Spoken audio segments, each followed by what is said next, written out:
Director of Priests for Life, bringing you my daily diary segment for Wednesday, August 3rd through Sunday, August 7th of 2022.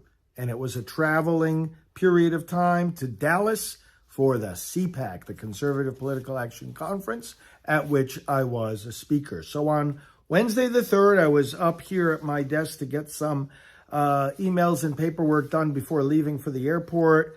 Dealt with such things as approving the e-letter for the Silent No More campaign and Rachel's Vineyard. We send out these monthly emails to our leaders across the country, getting a statement out about the Kansas vote on their initiatives, getting some Radio Maria programs prepared, as well as approving the design of a postcard mailing that we're doing, working on membership for the leaders of the 115 Forum, our pro-life national leaders gathering that we do each quarter, getting some stuff coordinated with our Rome office, and also with some Spanish prayers that we are posting online. After doing that various desk work, I got picked up at 10 a.m. To go to the airport. Our executive director was in the car already, and our driver took us to the airport. On the way there, we were on a conference call with our vice chairman, just doing some planning and looking ahead to many different projects and activities. Got to the airport,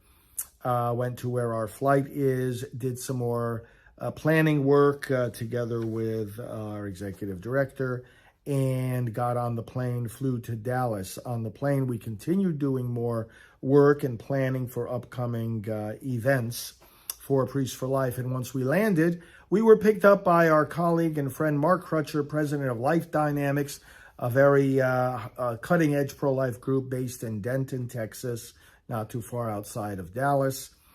And together, the three of us went to the studios of TBN, which are right outside the DFW airport. It's the Trinity Broadcasting Network.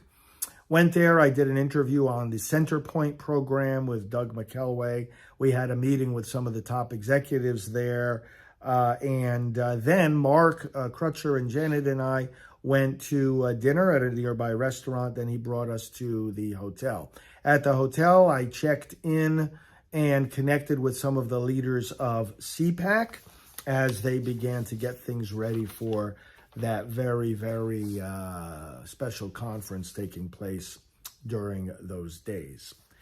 Thursday, August the 4th, I got up, and my first interview, what they do at these conferences, they have a media section where different radio and television outlets have their booths set up, and you go from one to another doing interviews. And I started out with my first interview at 5 a.m., followed by another interview at 5:30 a.m., and the day was underway, and it kept going from there nonstop.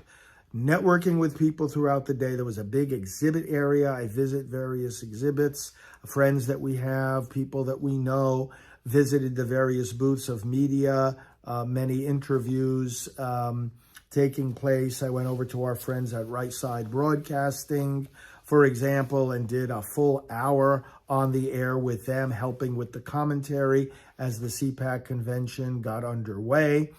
Janet was with us too, and she was talking about her new book. And the whole day was interacting with these conservative political activists from across the country, doing interviews, just talking with people in the hallways that wanted to see us, and listening, of course, to various of the presentations that were taking place from the main stage. And it was just a marvelous morning to night experience of interacting with some of the very best people in the country and in the conservative political movement. A couple of times during the day when I had to drop things off in my room, I just hopped on my email. I had to approve an upcoming newsletter, approve some upcoming trips, communication with our Rome office, and follow up to the Napa conference where I was recently, and some leaders that were connecting with me as a result of that. That was Thursday the 4th.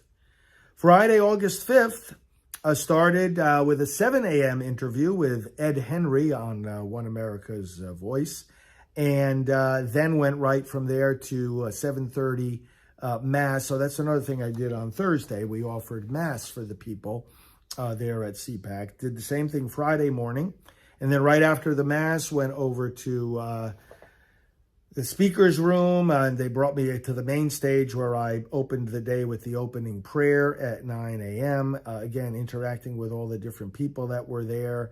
Much follow-up is going to happen from that. From there, I went to the media section, did an interview with CPAC Now, or Mercedes Schlapp, that's the CPAC's official program, online program.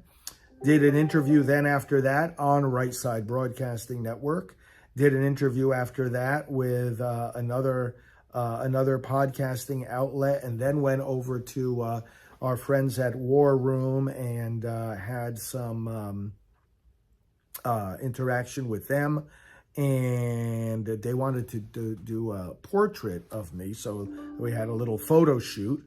Then I had another interview after that during these days. Some of the other interviews I had, by the way, included with Steve Bannon on War Room, and we saw Mike Lindell and had various other interviews with many conservative outlets. So that continued all through the day on Friday as it had been on Thursday. And then Friday afternoon, I also had a panel. I was part of a panel, gave some presentation as a panelist together with Todd Starnes. He was doing the interviewing, and this was one of the main presentations from the stage there at CPAC. We were talking about the importance of the role of faith in public life, and I was able to share some of our experiences at Priests for Life there on that panel.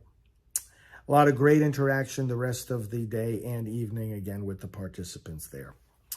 Same thing happened again on Saturday. Got up, went down to the exhibit area. It was so nonstop all during the day and so wonderful. Had discussions with members of Congress who were there, and Senator Ted Cruz's father was there. He's a pastor. You may have heard the senator mention him in some of his talks, and he was there in the CPAC group there, networking with everybody. I had a nice conversation with him, and many others. Also more interviews, media interviews. Started out at the Right Side Broadcasting booth, and then went to many of the others as well. And just listening. Saturday, I spent more time listening to a lot of the main presentations there from the stage. And then as the afternoon went on, the excitement grew more and more because we were awaiting the arrival of President Trump. He came, and I had a pretty much of a front row seat and listened to his speech to the CPAC gathering. Very exhilarating as usual, and everybody was happy about that. After President Trump's speech and after everyone cleared out of the room, then I offered Mass for in a different area of the hotel, Mass for the Catholic participants, and that was the conclusion of the day. It was a vigil Mass for Sunday.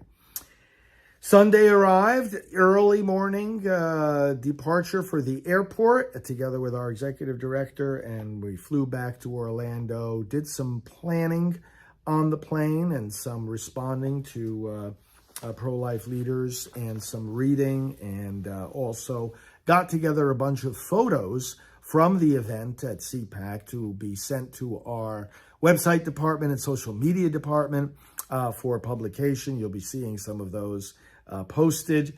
And I also then got back here to my office, and I worked on the detailed planning for the rest of the month of August. There was some planning to be completed there. Got here, I was unpacking, and did some phone calls with some of our administrative team during the course of the afternoon to get ready for the coming week, and prepared for some upcoming broadcasts as well.